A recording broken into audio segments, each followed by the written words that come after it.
जय हिंद प्यारे बच्चों, कैसे हैं आप सभी। स्वागत है आप सभी का आपके अपने YouTube चैनल ऑनलाइन तैयारी में।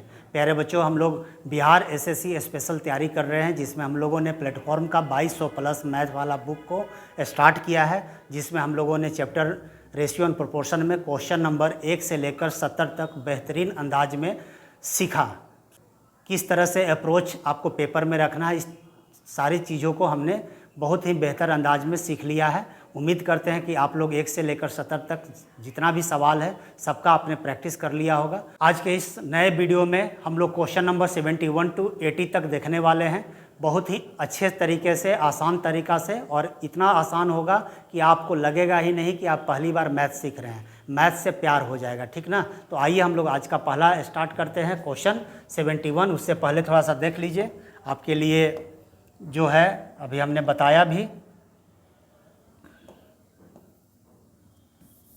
कि ये जो भी है बिहार एसएससी 10+2 जो इंटर लेवल का परीक्षा है, जो कि 4 से 5 महीना में होने वाला है ना, उसी में रेशियो एंड प्रोपोर्शन हम लोग चैप्टर स्टार्ट किए हैं। और जो भी सवाल हम लिए हैं टोटल क्या है, प्रीवियस ईयर मैथ है आपका। ठीक ना। जो भी सवाल है प्रीवियस ईयर से लिया गया है, और इस उम्मीद से हम पढ़ा रहे हैं आपको कि आपको इस परीक्षा में एक सीट कन्फर्म हो जाए। और आपको मालूम भी होगा कि बिहार में इस समय बहुत भारी मात्रा में वैकेंसी आने वाली है, तो इसलिए आप लगे रहिए किसी भी वनडे परीक्षा के लिए। ये केवल बिहार एसएससी के लिए इम्पोर्टेंट नहीं है, कोई भी परीक्षा आप चाहे सेंट्रल में दे रहे हो या कोई भी स्टेट का एग्ज़ाम दे रहे हो, जहाँ भी मैथ पूछा जाता है, रेशियो बहुत ही इंपॉर्टेंट टॉपिक है। और आगे जितना भी हम अर्थमेटिक में चैप्टर आपको पढ़ाएंगे, टोटल जो है कॉन्सेप्ट आपका रेशियो एंड प्रोपोर्शन का ही लगेगा। इसलिए इत्मीनान से पढ़िए। और जो नए बच्चे हैं प्लीज़ आराम से सीखने का कोशिश कीजिएगा, कोई जल्दीबाजी नहीं है। तो चलिए आज का हम पहला सवाल लेते हैं रेशियो एंड प्रोपोर्शन का। क्वेश्चन नंबर 71 से आज का सेशन स्टार्ट कर रहे हैं।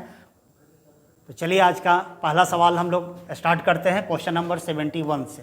क्वेश्चन नंबर 71 कह रहा है कि एक विद्यालय में 3 अध्यापन कक्ष 1, 2 और 3 है। अध्यापन कक्ष 1 और 2 में लड़कों की संख्या का अनुपात 2:3 है, और अध्यापन कक्ष 2 और 3 में लड़कों की संख्या का अनुपात 7:9 है। अगर तीनों अध्यापन कक्षों में लड़कों की कुल संख्या 124 है, तो अध्यापन कक्ष 3 में लड़कों की संख्या क्या होगी। बहुत ही बेसिक सवाल है, केवल लैंग्वेज में आपको फंसाने का कोशिश किया है। 3 तरह का अध्यापन कक्ष है, यानी क्लासरूम है ना, 1 और 2 का रेशियो दिया हुआ है बॉयज़ की संख्या का, कितना 2:3, और आपका दिया हुआ है 2 और 3 में, 2 और 3 में आपका लड़कों की संख्या का अनुपात दिया हुआ 7:9। अब यहाँ से हम क्या करेंगे, फर्स्ट अनुपात सेकंड अनुपात थर्ड निकालने का कोशिश करेंगे। और आपको भी मालूम है इस तरह का सवाल को कैसे लगाते हैं। इसका लास्ट, इसका फर्स्ट उल्टा n हम कर लेंगे, यानी कितना हो जाएगा 7 दूनी 14, 7 तियाई 21 और 9 तिया 27। पहले इन दोनों का गुना करेंगे, फिर इन दोनों को गुना करेंगे, फिर इन दोनों को गुना करेंगे। क्लियर है। तो 2 गुने 7 14, फिर 7 का गुना 3 से 21, और 3 का गुना 9 से 9 तिया 27। तो ये हम अनुपात निकाल लिए। अब सवाल में जो कहेगा उसका तुलना उससे करेंगे, और जो निकालना है बगल में गुना। तो अनुपात हम निकाल लिए तीनों के बीच में। अब सवाल में एक निश्चित राशि देगा, तो निश्चित राशि के रूप में क्या बोल रहा है कि अगर तीनों अध्यापन कक्षों में लड़कों की कुल संख्या कितना है, तो 124 है। और हम देखेंगे अनुपात में टोटल लड़कों की संख्या कितना है, तो 7 1 8 8 4 12 का 2, 1 बच गया, 2 2 4 5 1 6, यानी टोटल कह रहा है 124, और हम अनुपात से क्या कहेंगे 62। और निकालना क्या है, अध्यापन कक्ष 3 में, तो 3 में कितना है, यानी 27 से गुना। तो ये क्या हो जाएगा, 3 में लड़कों की संख्या की जो आंसर है, यही आपका आंसर आ जाएगा। तो ये काटिएगा तो 2 बार में कट जाएगा, और 27 दूनी कितना होता है 54, यानी अध्यापन कक्ष 3 में लड़कों की संख्या कितना है 54। अब ऑप्शन में देखिए 54 कहाँ है, तो option A is the right answer. आइए नेक्स्ट क्वेश्चन की तरफ चलते हैं। Question number 72। क्वेश्चन नंबर 72 क्या बोल रहा है कि एक पार्टी में शामिल महिलाओं और पुरुषों की संख्या का अनुपात 3:2 का अनुपात था। जब 20 और पुरुष शामिल हो गए तो अनुपात उल्टा हो गया। ठीक है। तो कह रहा पार्टी में शामिल महिलाओं की संख्या क्या है। बहुत आसान सवाल है। महिला को हम W मान लिए और पुरुष को M मान लिए।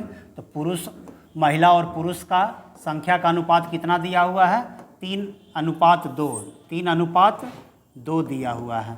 आगे कह रहा है कि जब 20 और पुरुष शामिल हो गए, है ना, कितने पुरुष? तो 20 पुरुष और शामिल हो गए तो अनुपात क्या हो गया? उल्टा, यानी 3:2 है तो उल्टा अनुपात क्या हो जाएगा? 2:3। तो सवाल में कह रहा है पार्टी में शामिल महिलाओं की संख्या कितनी है? तो आपको मालूम भी होगा पहले से, अगर आप प्रीवियस जितने भी लेक्चर है उसका रिवीजन आप कर रहे होंगे तो एकदम आप आराम से कॉन्सेप्ट को समझ रहे होंगे कि जिसमें मिलाया जाए उसके दूसरे वाले को सेम करते हैं। तो पुरुष की संख्या में मिलाया गया है, कितने लोग और आ गए पुरुष में? 20 लोग। तो किसको सेम करेंगे?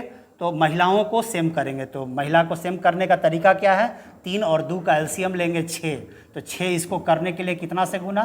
2 से गुना। और 2 को 6 बनाना है तो कितना से गुना? 3 से गुना। तो यहाँ पर 2 से गुना कीजिएगा तो ये क्या हो जाएगा? 3 दूनी 6 और ये हो जाएगा 2 दूनी 4, ये हो जाएगा 6 और ये हो गया 9। अब सवाल जैसा कहेगा वैसा हम लोग काम करेंगे। सवाल में कहा जा रहा है कि 20 पुरुष और शामिल हो गए। कितने पुरुष? 20 पुरुष। और आप देखिए कि पुरुष शुरू में कितना थे? 4 थे और हो गए कितना? 9। तो कितना बढ़ गए? कितना शामिल हो गए? तो 5 शामिल हो गए, है ना। 9 और 4 का अंतर 5 का। और कह रहा है कि महिलाओं की संख्या क्या होगा? तो महिला कितना है? 6। तो 6 से गुना, यही आपका क्या हो जाएगा? महिला का संख्या हो जाएगा। तो ये 5 से 20 कितना बार में? 4 बार में। और 6 चौका 24, यानी महिलाओं की संख्या कितना है? 24। Option C is the right answer. एकदम आराम से सीखना है, कोई जल्दीबाजी नहीं है। बहुत इंपॉर्टेंट चैप्टर हम लोग पढ़ रहे हैं, ठीक ना। तो पूरा सवाल को आपको सीखना है और हर कॉन्सेप्ट को आपको पेन पेपर लेकर बैठिएगा, जो ज़रूरी कॉन्सेप्ट लगेगा उसको लिख लीजिएगा, एकदम धुआं कर देना है ना। आइए नेक्स्ट क्वेश्चन को देखते हैं, क्वेश्चन नंबर 73 को। क्वेश्चन नंबर 73 क्या कह रहा है कि प्रीति और उसकी मित्र निर्मला ने 1800 रुपये में एक काम लिया। प्रीति अकेले उस काम को 12 दिन में तथा निर्मला 18 दिन में कर सकती है। कमला की सहायता से उन्होंने उस काम को 4 दिन में पूरा किया। यदि धन को किए गए कार्य की मात्रा के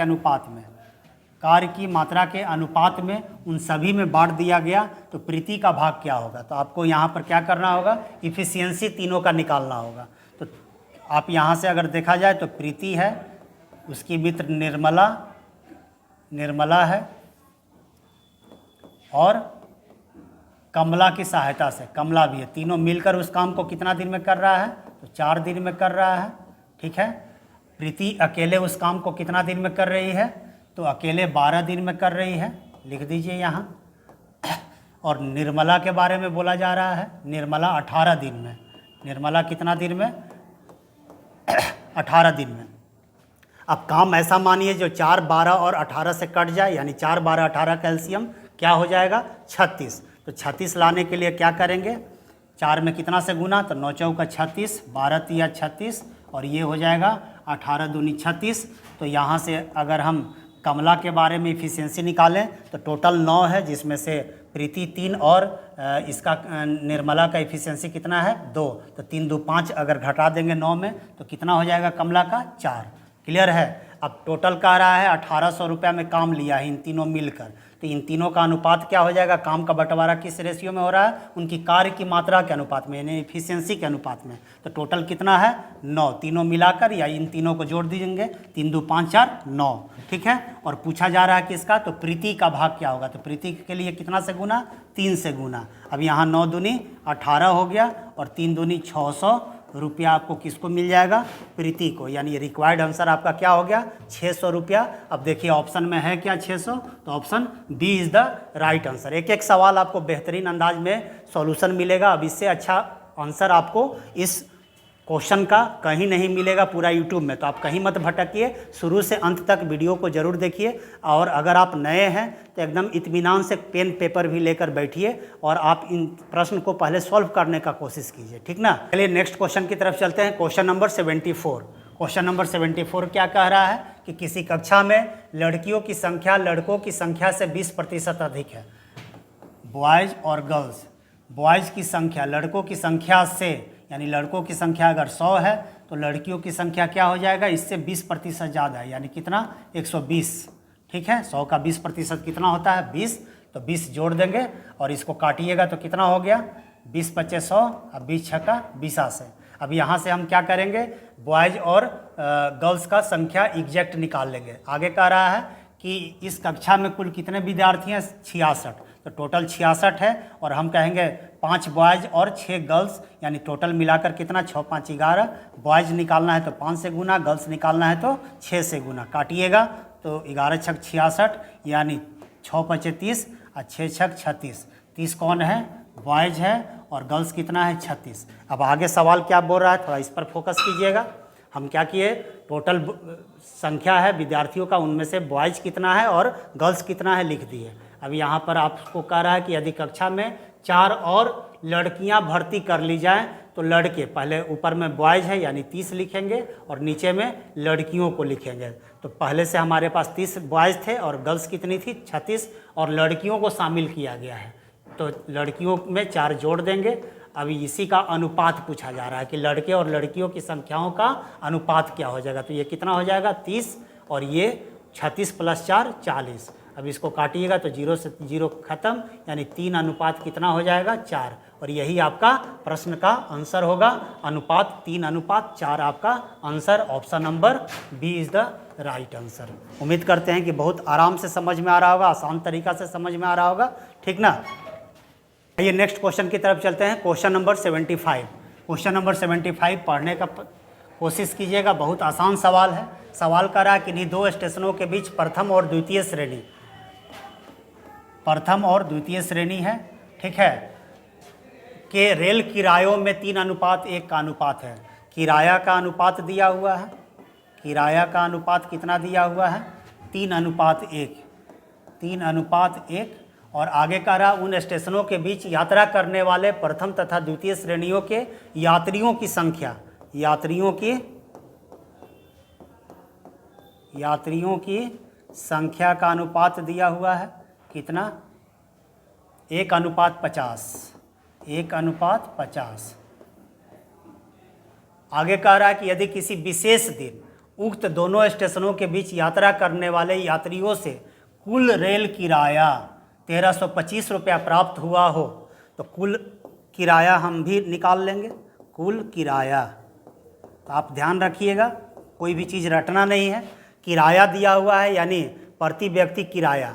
एसी में आप जाते हैं, प्रथम अगर श्रेणी में जाते हैं तो 3 रुपया लगता है, और द्वितीय श्रेणी में जाते हैं तो 1 रुपया में आपका काम हो जाता है। और यात्रियों की संख्या दिया हुआ है कि फर्स्ट क्लास में कितना है, 1 लोग सफ़र कर रहे हैं, तो सेकंड क्लास में 50 लोग। तो हम कुल किराया निकालने का सूत्र क्या हो जाएगा, इन दोनों को गुना कर देंगे, यानी प्रति व्यक्ति किराया गुने यात्रियों की संख्या। तो यहाँ कितना हो जाएगा, 3 एकम 3, और ये गुना कीजिएगा तो 50 का गुना 1 से यानी 50। तो 3:50 आपका कुल किराया निकल गया। अब सवाल में कह रहा है कि कुल किराया कितना हम लोग निकाले हैं, 1325, है ना। रेल किराया कितना प्राप्त हुआ है, 1325, और हम कहेंगे कितना, तो 3 + 50 कितना हो जाएगा, 53। और कह रहा है क्या कि द्वितीय श्रेणी के यात्रियों से कितना रेल किराया प्राप्त हुआ, द्वितीय श्रेणी से कितना प्राप्त हुआ, 50 रुपया, 50 से गुना। ये काटिएगा तो 25 बार में कट जाएगा, तो इसका आंसर आ जाएगा 25 पचे 125 एगो 0, यानी 1250 रुपया आपका सवाल का सही जवाब होगा। 1250 कहीं है क्या, तो ऑप्शन नंबर ए में बैठा हुआ है 1250, यानी option A is the right answer. चलिए नेक्स्ट क्वेश्चन की तरफ चलते हैं। Question number 76। क्वेश्चन नंबर 76 बहुत ही आसान सवाल है। सवाल क्या कर रहा है कि ए और बी के आय का अनुपात, 2 लोग हैं, ए है और ये बी है, इनकी आय का अनुपात दिया हुआ है, यानी इनकम का अनुपात दिया हुआ है कितना, 3:2। आगे कह रहा है कि उनके व्यय का अनुपात यानी एक्सपेंसेज का अनुपात दिया हुआ है, रेशियो दिया हुआ है 5:3। और कह रहा है यदि दोनों 200 रुपये की बचत करते हैं, बचत कितना करते हैं दोनों, ये आपको कन्फर्म कर दिया है कि ए भी 200 रुपये का बचत करता है और बी भी 200 रुपया का बचत करता है। तो ए की आय कितनी है, तो ये बचत दिया हुआ है, और आपको मालूम है कि ये समान अंतर से रिलेटेड प्रश्न है ना, यानी आय में से किसी का व्यय घटा दीजिएगा तो बचत आएगा। और चूँकि दोनों सेम है, बचत क्या है, दोनों सेम है, तो समान अंतर का प्रश्न हो गया। तो हम इसको क्या करेंगे, किस तरह से बनाएंगे, अंतर को सेम करेंगे। तो अंतर सेम करने का तरीका क्या है, ऊपर का अंतर को नीचे गुना, नीचे के अंतर को ऊपर गुना। तो ऊपर में कितना का अंतर है, तो 3 और 2 में अंतर 1 का है, तो इसमें 1 से गुना करें चाहे ना करें, मान में कोई फर्क नहीं पड़ेगा। और नीचे में कितना का अंतर हो जाएगा, तो 5 और 3 में अंतर 2 का, तो 2 से यहाँ पर क्या करेंगे, गुना करेंगे। तो 2 से गुना कीजिएगा तो ये 6 हो जाएगा और ये 4 हो जाएगा। अब सवाल कह रहा है कि प्रत्येक 200 रुपया बचाता है और बचत का फार्मूला होता है आय माइनस व्यय। तो हम अनुपात में क्या करेंगे, 6 में से 5 घटाएंगे, कितना हो जाएगा 1। और इसका भी देख लीजिए, 4 में से 3 घटा देंगे तो 1, यानी आय में से व्यय घटा रहे हैं। तो 4 रुपया कमा रहा है, 3 रुपया खर्च कर रहा है, तो कितना बचा रहा है, 1 रुपया। 6 रुपया कमा रहा है और खर्च कर रहा है 5 रुपया, तो बचा का कितना रहा है, 1।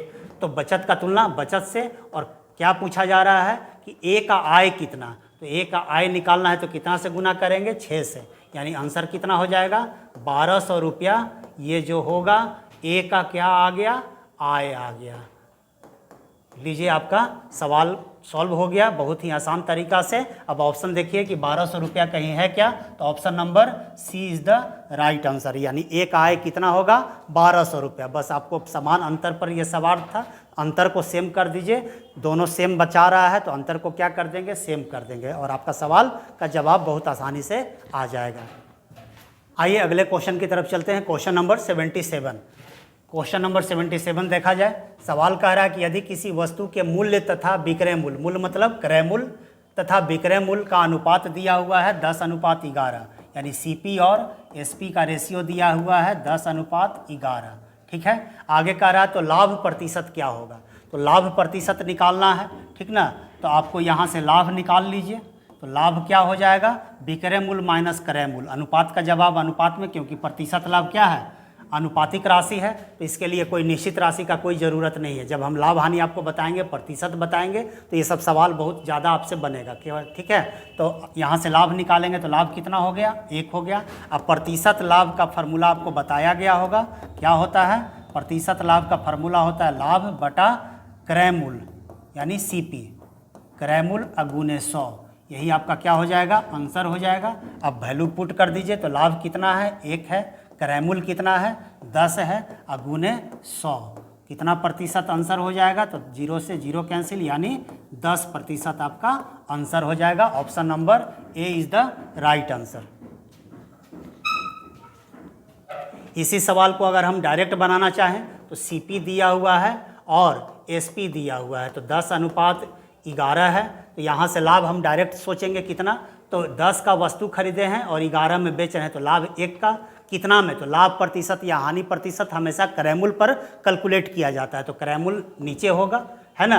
और प्रतिशत निकालने के लिए किसी भी फ्रैक्शन वैल्यू को क्या करते हैं, 100 से गुना करते हैं, 0 से 0 कट गया, कितना हो गया, 10% आपका रिक्वायर्ड आंसर हो गया। तो इसके लिए पेन की ज़रूरत नहीं होती है, आगे चलकर जब हम प्रतिशत बताएंगे तो डायरेक्ट आप यहीं से आंसर कर सकते हैं। 1 का लाभ है कितना में, 10 में, क्रय मूल्य नीचे होता है, और 1/10 को ही हम क्या बोलते हैं, 10% बोलते हैं। तो डायरेक्ट आंसर हम क्या कर देंगे, A is the right answer, ठीक है। आइए नेक्स्ट क्वेश्चन की तरफ चलते हैं, क्वेश्चन नंबर 78। बहुत ही आसान तरीका से हम आपको बता रहे हैं, एकदम परीक्षा का अप्रोच बता रहे हैं ना। मैथ दिखता है, एक ही सवाल को अगर आप 4-5 बार बना लीजिएगा तो अगला बार जब भी सवाल आपसे पूछा जाएगा आपको सब दिखाई देने लगेगा। इसलिए इत्मीनान से आप पढ़िए, जो चीज़ नहीं समझ में आए बिल्कुल आप कॉमेंट्स बॉक्स में कमेंट्स कीजिएगा, आपका हर कमेंट्स को हम बेहतर तरीक़ा से समझने का प्रयास करेंगे और सही जवाब देने का कोशिश करेंगे, ठीक ना। उम्मीद करते हैं कि आपको कोई दिक्कत ना हो। आइए चलते हैं नेक्स्ट क्वेश्चन की तरफ, क्वेश्चन नंबर 78। सवाल कर रहा है कि 7:13 के प्रत्येक पद में क्या जोड़ा जाए कि नई संख्याएं 2:3 के अनुपात में हो जाए। आइए पहले बेसिक से बनाते हैं, बेसिक से इसको सॉल्व करते हैं, ठीक है। कह रहा है 7:13, 7:13 को हम इस तरह से भी लिख सकते हैं, और कह रहा है कि प्रत्येक पद में क्या जोड़ा जाए। तो मान लीजिए प्रत्येक पद में हम x जोड़ दिए तो अनुपात क्या हो गया, 2:3, यानी 2/3। अब तिरछा गुना कर देंगे तो 3 का गुना कीजिएगा तो 7 × 21 और प्लस 3x, इधर गुना करेंगे तो 13 दूनी 26 और प्लस 2x। तो यहाँ 2x को लेफ्ट साइड लाइएगा तो 3x में से 2x गया, x बच गया, और 26 में से 21 जाएगा तो कितना हो जाएगा, 5, यानी x का मान क्या आ गया, 5। यानी प्रत्येक पद में हमने क्या माना था, x जोड़ने के लिए बोला था, और यही सवाल पूछ रहा है, यानी x का मान 5, यानी प्रत्येक पद में आप क्या जोड़िएगा, 5, यानी option A is the right answer. आइए इसको सेकंड मेथड से देखा जाए। पहले हम बेसिक से सीख गए, एक्स का मान आ गया, वही हमने माना था कि प्रत्येक पद में जोड़ रहे हैं। आप ऑप्शन से भी इसको बना सकते हैं, जैसे 7/13 है, अब 7 में हम 5 जोड़ दें तो 13 में भी 5 जोड़ना होगा। अगर अनुपात 2:3 आ गया यानी हमारा रिक्वायर्ड आंसर यही हो जाएगा। तो 7×5 12 और 13×5 18, 6 दूनी 12, 6 तियाँ 18 आ गया 2/3, यानी हमारा आंसर क्या हो जाएगा 5। यानी इस तरह का सवाल जब भी आ जाए ऑप्शन से आप बनाने का कोशिश कीजिएगा, जल्दी आंसर आ जाएगा, ठीक ना। नहीं तो ये भी बहुत आसान है, इसमें भी कोई झमेला नहीं है। एकदम एक एक मैथ को पूरा सीखना है ना। आपको एक एक चीज़ आना चाहिए कि ऐसा क्यों होता है। जब तक ये नहीं सीख पाइएगा, इस सवाल अगर दोबारा दे दिया जाए इसी सवाल को तो आप कंफ्यूज हो जाइएगा। तो इसलिए पहले बेसिक से और उसके बाद ऑप्शन मेथड। मान लीजिए इन जोड़ने से नहीं आता तो इसको ट्राई करते, फिर इसको ट्राई करते, कोई ना कोई एक होता ही होता। ठीक है जी। आइए सवाल नंबर 79 को देखते हैं। बहुत ही आसान सवाल है। सवाल जो कह रहा है कि 5:8 बराबर 150:x, है ना। 5 अनुपात लिख देते हैं, 5:8 बराबर हो दिया हुआ है 150:x। तो कह रहा है x का मान ज्ञात करें। तो ये जो वैल्यू दिया हुआ है ना, गिवन जो है, ये प्रोपोर्शन का सवाल है, ठीक ना। तो प्रोपोर्शन का नियम क्या होता है, बाहर बाहर गुना अंदर अंदर गुना। यानी बाहर बाहर गुना करेंगे तो 5 का गुना x से करना होगा, यानी 5x बराबर हो जाएगा 8 का गुना 150 से। ठीक है, 5 से कट जाएगा, 5×3 15 30 बार में, यानी x का मान क्या हो जाएगा 8×3 24, 240 आपका सही जवाब होगा। अब देख लीजिए x का मान कहाँ 240 है, तो 240 option D is the right answer. आइए इस सेशन का अंतिम सवाल क्वेश्चन नंबर 80 को देखा जाए। क्वेश्चन नंबर 80 सवाल क्या कह रहा है, थोड़ा कलर चेंज कर लें पेन का। सवाल कह रहा है कि घड़ी के घंटे और मिनट की सुइयों की गतियों का अनुपात क्या होगा। बहुत ही साधारण सवाल है, और नहीं तो फंस जाइएगा तो बहुत मुश्किल सवाल है। सवाल क्या कह रहा है कि घड़ी के घंटा, है ना, यानी आवर और मिनट के सुइयों की गतियों का अनुपात बताइए, ठीक ना। यानी गति यानी स्पीड का अनुपात बताना है। क्लियर है। अब आप एक चीज़ समझिएगा कि जो घंटा का सुई है वो अगर एक घर, पूरे घड़ी को अगर आप ऑब्जर्व कीजिएगा तो 12 घर होता है, ठीक ना। तो घंटा का सुई जो है एक घर अगर तय करेगा दूरी जितना समय में, उतने ही समय में जो मिनट का सुई है वो 12 घर चलेगा। यानी समय तो कांस्टेंट हो गया, तो जो दूरी का अनुपात होगा वही चाल का अनुपात हो जाएगा, ठीक ना।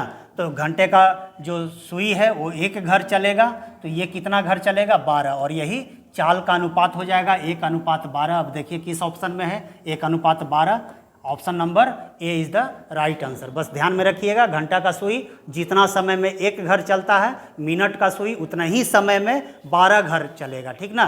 तो अनुपात हम लिख लिए, समय दोनों के लिए कांस्टेंट था, इसलिए समय को लिखें चाहे ना लिखें बात बराबर है। यानी घड़ी के घंटे और मिनट की सुइयों की गतियों का अनुपात क्या हो गया 1:12। यही आपका फाइनल आंसर है, ऑप्शन नंबर ए। तो उम्मीद करते हैं कि आपको बहुत ही सेशन अच्छा लगा होगा। अगर अच्छा लगा हो और अंत तक आप बने हुए हैं तो प्लीज़ वीडियो को लाइक कर दीजिएगा, शेयर कर दीजिएगा, और जो नए बच्चे हैं, बिल्कुल नए हैं, वो सब्सक्राइब बटन को ज़रूर प्रेस कर दीजिएगा, ठीक ना। सब्सक्राइब चैनल को ज़रूर कर दीजिएगा, आपका सपोर्ट बहुत ज़रूरी है जी। इतना गर्मी में आप लोग के लिए मेहनत किया जा रहा है, ठीक ना। और कोशिश है कि अब बिहार एक्टिव हो चुका है, बहुत सारा वैकेंसी आने वाला है ना।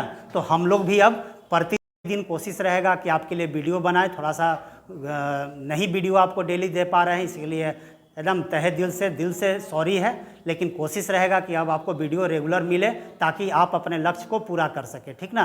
तो आप उम्मीद करते हैं कि 80 तक बहुत ही बेहतरीन तरीके से रिवीजन कर लीजिएगा। तो चलिए मिलते हैं नेक्स्ट वीडियो में, तब तक के लिए लव यू ऑल, जय हिंद।